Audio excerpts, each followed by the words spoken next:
my name is Braylon Hamby, I'm Cole Calloway. and we're here with Mr. Cornet on the Active Reform Podcast. The fear of gun violence within America is an issue that impacts young people in many ways. The idea that children all across the nation fear gun violence is a problem that our legislation can't address in its current state.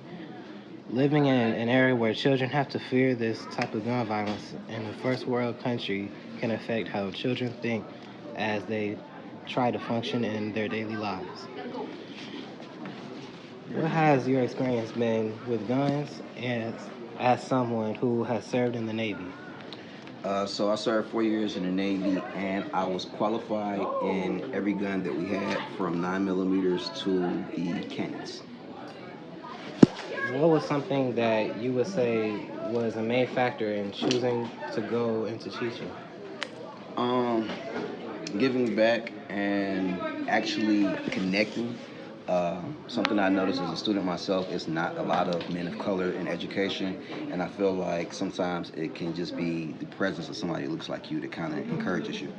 Okay, and for our final question, we want to know, how do you think trauma and gun violence can affect someone's upbringing?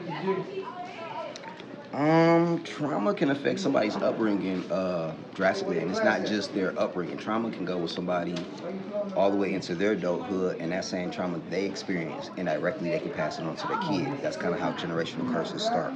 So you may have examples such as someone who's involved in gun violence, and as a result, they're hyper vigilant about their kid, and no, you can't go out of my sight. No, you can't go play sports, because they're always worried that it may happen again.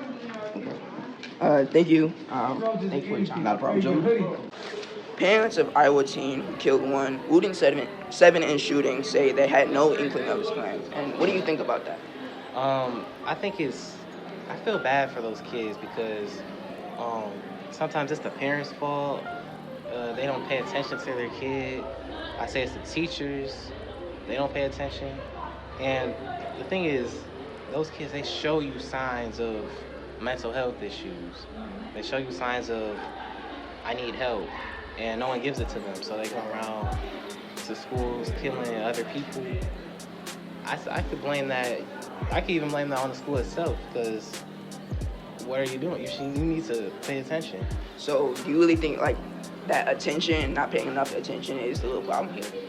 One of them, yes, because what kids also want, they want to be seen, they want to be known, and when they need help, maybe they don't say it, but you could tell they express it. You could tell what they're trying to say just by their actions. And to build off of that, I guess I think that our legislation, at least in its current state, isn't there to deal with these kind of issues because of the issue with gun reform. So many people think that the government should do so many things, but in this case, I actually do think the government should at least try to fix it. But with gun laws in the current state, I don't think that's not going to be something that's happening. So we want to hear your thoughts on how America should push for gun reform. Many different perspectives are necessary to influence change. So we will be interested in seeing your perspective on the next episode of the Active Reform Podcast.